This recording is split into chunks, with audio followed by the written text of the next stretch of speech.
What's going on, y'all? Welcome back to another episode of Freeish. I am on time, like your period, Chris. Are you on time or are you on color people time? Anyway, what's up? It is that Robin Hood ass nigga. You know, because I steal from the rich and give to the poor. And the poor is me. Ricky. Well, I forget about the last part. And you're watching Disney Channel. Dun, dun, dun, dun, dun. No. So we're gonna do our intro now. So just sit there.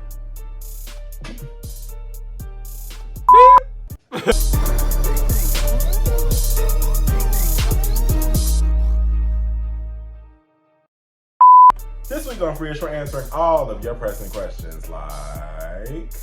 How did Chloe from Chloe X Halle cause a mess on motherfucking Juneteenth of all days? Why are Usher, DaBaby, and Trick Daddy all off their medication and talking crazy? And just who is gay baiting who? Ladies and gentlemen, follow and subscribe for more content.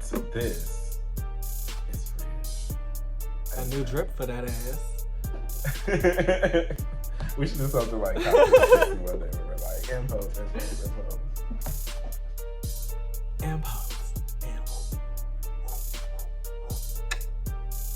I know y'all felt that lean with it, rock with it. Okay, well fine. Let me take my lean back and my rock back. I would lean with that and rock with that. I was paid. I felt paid.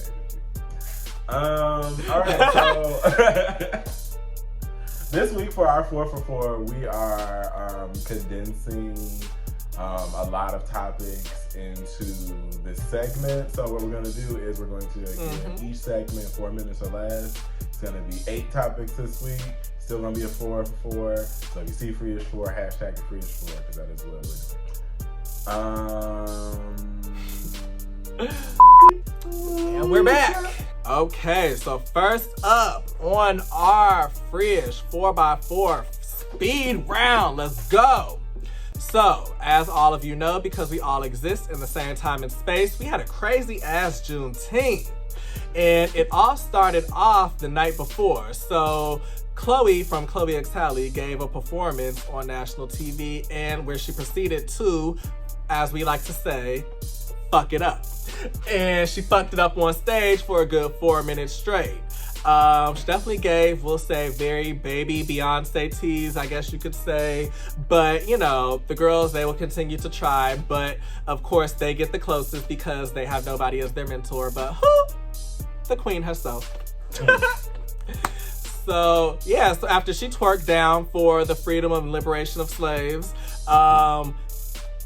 Nina Simone's granddaughter decided to get on Al Green's, and yes, I said Al Green and not Al Gore's, internet to proclaim that Kamala Harris is the reason why her family has no money because she took it from them. So, you know, of course, we're all law-abiding, Google-savvy, internet sleuths. And of course, you know, Black Twitter is going to come to the defense of Kamala Harris at this point until she do something crazy, because it could, girl, don't do nothing crazy. Okay. So, Black Twitter decides to come on in with the receipts and was like, okay, well, you're trying to say that Kamala took all your money, but all we're seeing is that Kamala was involved in a case as Attorney General with your family in the state of California because your mother was embezzling funds from Nina Simone's estate that she requested go to charity. And it was like, come on, cue Black China. Yeah, and because you wanted me to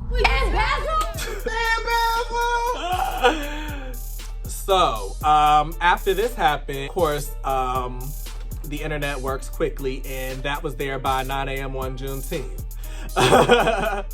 proceeded to basically end up at, you was trying to come for Kamala, but in reality, your mama and your grandma was both shiesty because your mom was embezzling funds from your grandma, but your grandma was also beating on your mom, which is why people said that your mom deserved the money, but at the same time, you can't just take what is not, you know, given to you. And at the end of the day, I don't know, she said she might have to go to stripping, and I was like, the girl is cute, so she would be a very popular stripper. Okay. Nina Simone's granddaughter. The only thing I have to say about this whole thing is the grandmother is the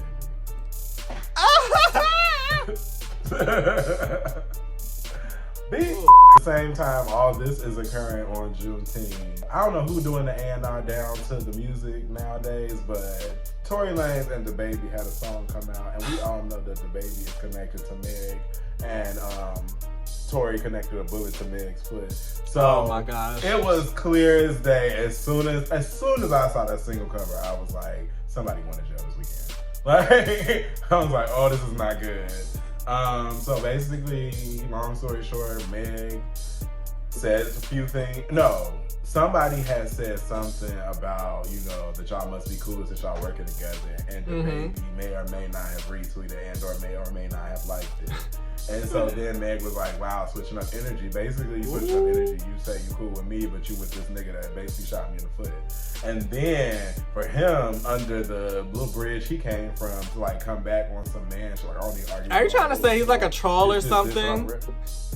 I mean, what fits under the bridge is under the bridge. Okay, continue with on the the other side of the rainbow is on the other side of the rainbow. Okay, both of them niggas. Okay. Oh my. Listen. Just leave Meg alone. Like, I still don't understand how Tory's free. I don't understand how people are still associating with him. Like, it's not just DaBaby. It's a whole bunch of singers and rappers and people that are like still giving that nigga material. So I mean, that's all I got for you. It literally like kind of ended there, but oh no, then Meg's man jumped on the next morning, and that's when it was like Juneteenth. That was full on. I will beat y'all ass. I will stomp y'all into the ground. I will eat you for breakfast, allegedly. And I be watching his Instagram videos. He be in the gym pumping like 200-300 pounds. That nigga is swole. Okay. Like, I know he can pick Meg's big ass up. He can pick some shit up. Ooh, I know they be having some good ass sex. Sorry, I'm sorry. I just know that should be good. I know her should be bounced. I'm sorry.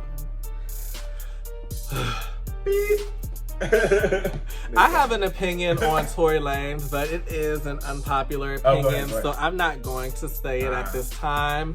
You guys can keep watching the Freeish podcast or possibly catch me when I'm drunk on a live stream, and you might hear more into that. But until that time... Well, speaking of people that have good ass sex. Who's having good ass? Oh! Yeah, because you gotta have sex to have a baby, unless it's like in vitro fertilization or something. T. Which is also important, your baby is valid. Of course. We love all our babies. Okay. Hey, I'm gay. I'm probably gonna have a baby, so it's no shade at all. We love our IVF having people. We need a PR team. Okay. We do. I'm like, whatever imaginary PR we had just was like, oh, Jesus. Nick Cannon is basically still out here fathering the west side of Africa, parts of Europe, and still parts of Southern Asia, because he's on his 19th child, and congratulations, honestly, because if you can afford to have 900 children, 2 of which are with a legend, more power to you. Little zillion and mazillionaire, or gazillion, or billionaire, or 3/10 a quarter. I don't know. Didn't write down the baby's names, but congratulations. My question to you is, what do you think Mariah says when Macaroni and Cheese wants to visit her siblings First of all, I told you to stop calling them babies that, them kids, them whatevers. Don't you call them macaroni and cheese. You know that their names are Moroccan and Monroe. So don't you do that to them. We are not going to do that in 2021. That's what we are not going to do. Anyway, Moose and Magnolia want to see they brothers and sisters. I wonder, like, what Mariah's real response is. Because I don't know. I think Mariah said something along the lines of, do not obsess about that nigga. Fuck what that nigga does. It really doesn't give a fuck anyway, because I'm that bitch who must continue to be that bitch who does this shit. It's me, Mariah Carey, that's MC, motherfucking the best celebrity.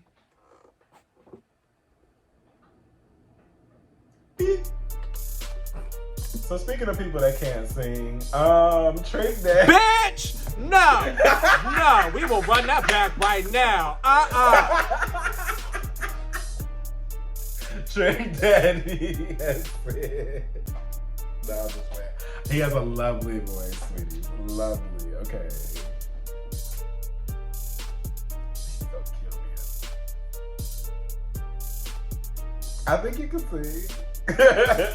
No Trick Daddy. Because Trick Daddy was talking outside his mouth. It's his medication. So he had the nerve to be out here saying that Beyonce has no vocals, Beyonce has no singing talent. Didn't care to read the rest because it's 2021 and we shouldn't be arguing with medical patients. I didn't read any of it. So.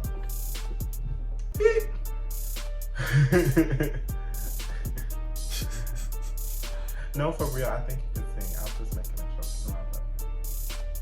Well, I was more so talking about Mariah Carey. I don't really give a fuck about Trick Daddy. Oh, okay. Girl, we all know Trick Daddy can't sing. We all heard Thug Holiday. We know Amanda Perez was carrying him all throughout that song. Wait, we need to like cut that out because it wasn't Amanda Perez. It was Latasha from Escape. I didn't mean that. I just always mix those songs up because Thug Holiday always reminds me of Angel from Amanda Perez. Y'all, I know that Latasha Scott is the one who sang on Thug Holiday, and I would not let it be edited to the contrary. Y'all will look at this and see that I said it right afterwards. I corrected myself, and that is what a real bitch does. He or she or they correct themselves. So you just remember that. You know, I really hate mistakes, so. Speaking of mistakes, Usher had the nerve to be on a plane with T-Pain some years ago. Yes, Usher, that nigga that, you know, may or may not have beep. But Usher had the nerve to call T-Pain back to his, like, suite or whatever on a plane and tell him that he ruined music because of auto-tune. Yes, that Usher that made OMG. That Usher that made DJ Got Us Falling in Love Tonight. Yeah. But I liked all of those songs. Is that bad? But that's the point. It's like, you use auto-tune, you used it well, but like also, how does that ruin music? Because T-Pain made music with auto-tune. I don't get that. I just don't get that. Yeah, and it was one of those things where I feel like T-Pain was able to separate himself because when you listen to his music, I feel like because we were a lot younger, you know, preteens, whatever, when that was out. But at the same time, I remember putting him in a different class of singers than, you know, some of those people who, quote unquote, couldn't sing, or like people who were only using auto-tune. T-Pain, at the end of the day, like, even though he was using auto-tune, you could tell he had a voice under there and was actually able to sing on, like, a technical level. So that, to me, was able to separate it and able to make it even more genius because he doesn't need auto-tune. He was using it because you know, it's a fad. You hop on it. And you were able to literally become the dominant face of an entire mini movement of music. So it's like, why would you not do that? And then that's some shit that you can call back to, because now he's featuring on all these tracks now where they're just like trap versions of like shit that he came out with in 2008. I just love seeing people be able to like, just, I don't know, just thrive in their artistic endeavors. It's really cool. Yeah. Plus, Usher couldn't call me back nowhere. Usher couldn't even call me on the phone. I would not get up. Usher couldn't even call me a taxi. Okay, he couldn't call me a motherfucking Uber. I would be like, well, I was just wrong. I got live. I don't know though. We did look up how much his net worth though was. He was making that voice corny. Oh my gosh, this is a side thing. But we literally, before we like started recording, looked up like Christina Aguilera, Blake Shelton, Gwen Stefani, Adam Levine, those people from The Voice. When I think The Voice is paying them girls coin, okay? Coin. Like, Christina Aguilera is estimated to be worth like $160 million. Yes, I haven't made a hit in the last 15 years, Christina Aguilera. Don't act like he wasn't singing All I Wanna Do Is Fuck Your Body. Oh, we, oh, we, oh, we, oh, we, oh.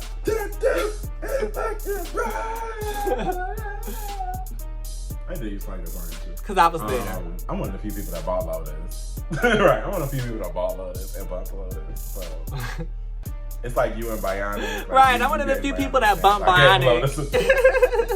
Yeah. Because I did. Okay, we're gonna go back to Usher and T-Pain to round that off. You know, gowns, beautiful gowns. Usher, you don't got nothing to say about T-Pain because at the end of the day, people could also say the same thing about you. You know, people could talk about the fact that you used to use tabloid stories that were admittedly and objectively not true in order to advance your albums and advance your storytelling through your music. So everybody has their ways of doing different things. Some people use auto-tunes and some people fake a relationship for an album track. You know, it just depends. Nothing else needs to be said. Speaking of gays, so apparently we just needed to have a moment to shout out all the gay baiters during Pride Month. All the girls that are out here, well, guys, all the guys that are out here, you know, casually stepping out the shower. Oh, girls can do it too. Or girls like casually, you know, oops, I'm bending down to get my sock, here's my booty hole. Like, shout out to y'all, Flashman Wade, you know, all the girls that are on IG or Snapchat. Do you have any gay dating stories for the Pride Month girls? I feel like gay baiting is a topic that we can spend a lot more time on. I can think of a whole bunch of gay baiting shit. To keep it into a smaller context just for this little introductory, whatever you want to call it. Yeah, gay baiting, that's something that it really is just like, I didn't even really understand it until recently because, you know, me being gay, that was like some of the only shit that we had to look at when we were younger. And, you know, we had to like look at those people who weren't necessarily gay, but you know that it was kind of for your eyes too. Or look at that, you know, they used to have that porn category where it was like straight niggas fucking girls, and at the same time, it's for gay eyes. I know y'all know. And, you know, kind of growing up in that culture, it was always just kind of like, okay, well, you know, gay for pay. I mean, they fine and you giving them money, so it don't really matter to me as long as we seeing what we seeing. So, but as I get older, it's like really annoying because it's like, you know, I don't know. It's like, if that's what you want to do and that's your body, that's one thing. But like to actively seek out an audience that in ways disgust you, and this doesn't go for everybody. This is specific people who have always these statements like, oh, I ain't gay. That shit is nasty.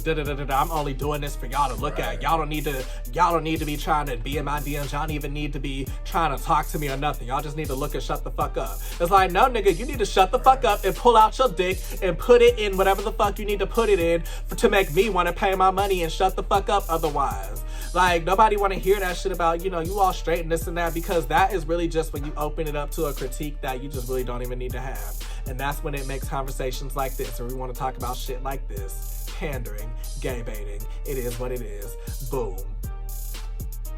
Boom.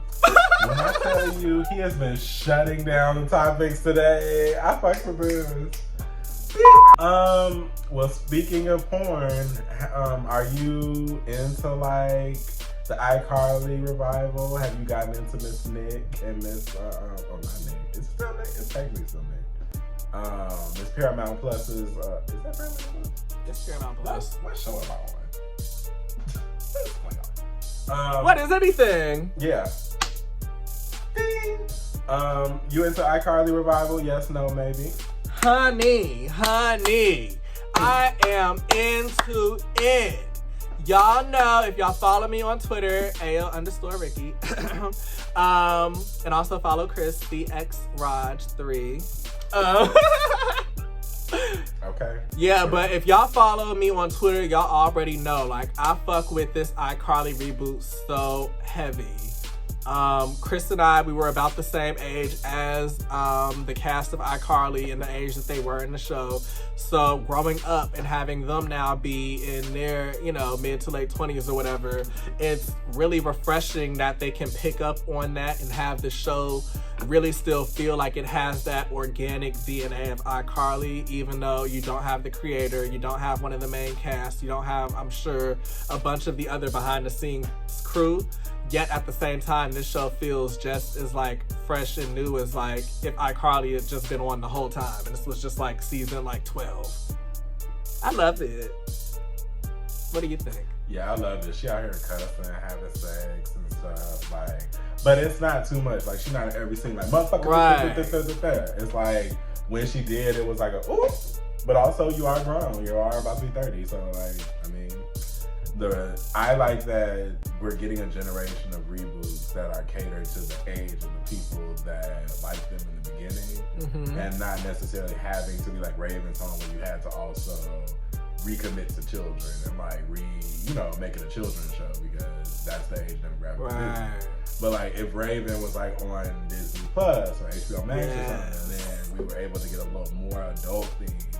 Not saying we need to see Raven in backshots or anything. But I'm saying like, Not that we need to see Raven going on a trip to Africa. Does she even know where it is? Oh. But like we don't. It's just interesting to see reboot culture.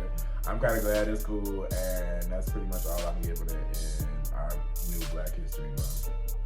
Yes, definitely. And if you guys want to see more iCarly reviews, definitely let us know because I will fit some time into the schedule if y'all demand it. And we will find some time to go through Miss iCarly because let's talk about it. Because I know that you see. We're influencers. And we influence the influence. You'll get it when you watch the next episode. Speaking of white bitches, so last but not least, our flop this week is Karens and Karens in general. Woo! More specifically, this Karen movie that's about to come out. Not saying that the movie's gonna be a flop or whatever, but it's it probably will. Honey. It's basically a Blumhouse fake Get Out, like bad wig, white horror movie, if you will. It's like if Tyler Perry did like some white ass shit.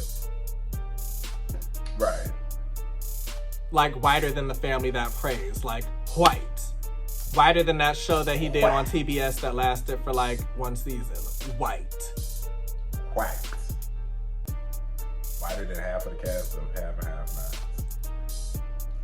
Oh, okay. But my thoughts on the movie, when I first saw the trailer, it gave to me like it was like some unofficial sequel to Orange is the New Black because it gave very Pennsatucky.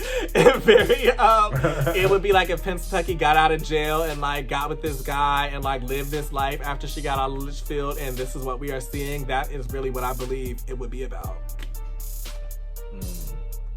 Yeah, it's really giving very that, like, we'll see when it comes out. At least it's not like them. It didn't seem like they're gonna be out here chopping up niggas for no reason.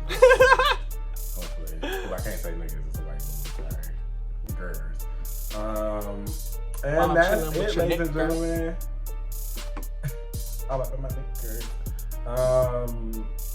Niggas give me heebie-jeebies. Ladies and gentlemen, thank you for listening to this week's episode. Oh wait, side note, since we got like 2 episodes. So why did I catch up on New Charm, right? Oh my gosh. I don't even know. I'm just playing. What happened on the new charm? It was giving, there is a reason the budget was low in the 90s and early 2000s because there are all types of lights and effects. It's giving like Marvel now. There was bitches disintegrating. I was so confused. I was like, what? There was no Power 3 spell. They speaking Latin. I was like, what is going on? Wearing them black ass contacts. They got their eyes all big and black. They used to be popular back in the day. Anytime somebody's evil. Right. Yeah, so shout out to them. Shout out to the old charm. I just wanted to key that because, you know, I did give the first season a chance. I had missed the second one, but I was like so confused they had a third one. So shout out to the group. Shout out to CW for greenlighting everything. And this thought Ricky leaves with you. I was about to make a joke about CW. You trying to get paid. This thought that Ricky leaves with you. When you party with Nene, you make sure you bring your A game because she's gonna make sure she brings her A game. And by A, I mean that ass. Let's go.